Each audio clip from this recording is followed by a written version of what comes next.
de Hernández, van a encontrar, bueno, toda la información, digamos, que considero importante que lean como material principal. Y allí él va a dar diferentes, o no diferentes, digamos, pero va a nombrar las principales conclusiones del comité cuando hace la observación 14, y bueno, nombra estas, obviamente que los voy a mandar igual a leer la observación completa, pero como para desarrollar acá los principales ejes, digamos, en los que la observación hace mecha, porque, bueno, digamos, lo que la observación lo dice, que debido a todos los informes, digamos, que fue recibiendo de los diferentes estados parte, considera necesario hacer esta explicación o este desarrollo del derecho en sí. Creo que le está diciendo de una forma, digamos, Estado, a ver, tenés que hacer esto, digamos, la efectivización de los derechos se van a dar de esta forma. A mí me encanta hablar del Estado. Las principales conclusiones entonces van a ser, primero, que la salud, digamos, es un derecho humano fundamental que es indispensable para el ejercicio de los demás derechos. Por otro lado, obviamente que vincula, de que el derecho a la salud está estrictamente vinculado con otro tipo de derechos, con el ejercicio de los demás, porque justamente decimos que es indispensable para los otros. Un ser humano, digamos, sano es un ser humano que va a poder ejercer todos los otros derechos y va a poder realizar todas las otras actividades civiles, digamos, en lo que es la sociedad. Entonces dice que es importante, digamos, el derecho a la alimentación, el derecho a la vivienda, el derecho al agua potable, el derecho al trabajo, a la educación, al medio ambiente sano. Son todas otras, bueno, el derecho a la información, digamos, de lo que está sucediendo en su país, digamos, en su estado, también es importante. Información de cuáles son sus derechos, por supuesto.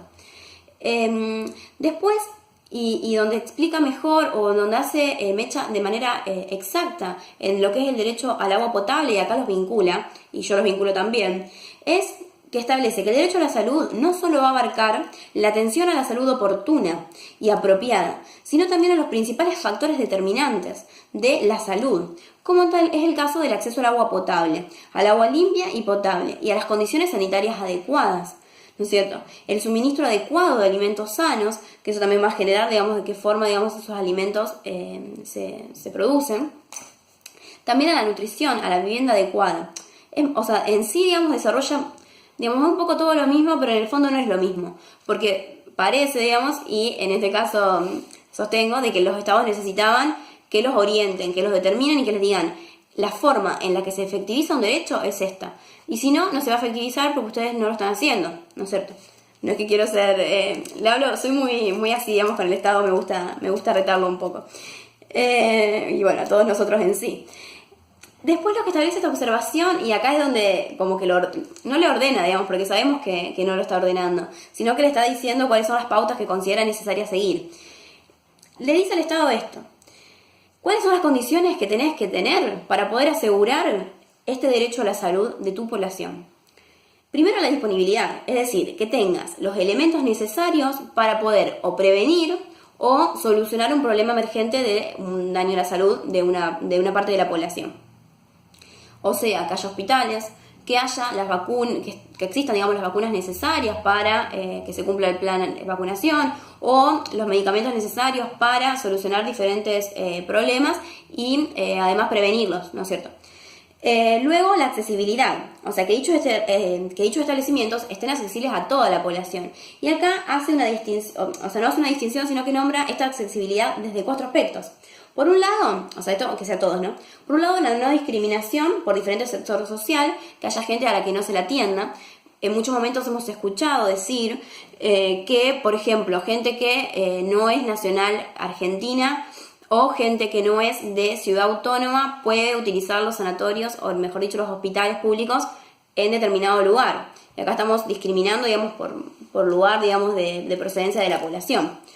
Por otro lado, la accesibilidad física, es decir, que la población tenga acceso real, digamos, al lugar, que puedan llegar al centro asistencial bueno, a eso también, que por ahí se considera hacer salitas en diferentes lados, digamos, para que la gente pueda llegar a ellas.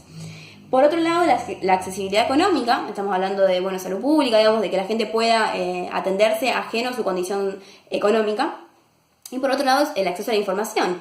O sea, que la gente sepa que va a ser atendida, cómo va a ser atendida, con qué cuenta, que existen, digamos, formas para prevenir alguna enfermedad, o que ante tal enfermedad tiene tal y tal lugar para ir.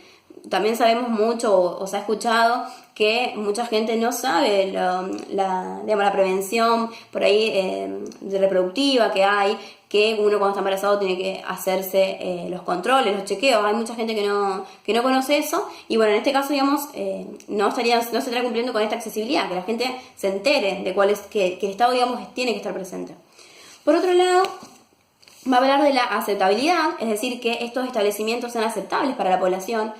¿Cuántos años hemos también oído decir que la atención pública no servía, que los hospitales no tenían los elementos necesarios, que no te atendían? Entonces la gente, digamos, estaba reacia, digamos, de acercarse. Y por otro lado, la calidad del servicio, más del servicio, de la prestación de este derecho, porque no es un servicio, de la prestación de este derecho, es decir, que los establecimientos cuenten con los médicos óptimos, digamos, o los médicos que tengan conocimientos verídicos sobre las diferentes ramas, digamos, en las que se están desarrollando, se están desenvolviendo. Creo que esto es uno de los puntos centrales donde esta observación, digamos, hace mecha, como decía antes, en qué es lo que se tiene que cumplir o qué es lo que se tiene que hacer para efectivizar un derecho. De ahí en más estamos nosotros, en mí en parte muy poquita, y en ustedes decirme si efectivamente creen que se efectivizan o no estos derechos.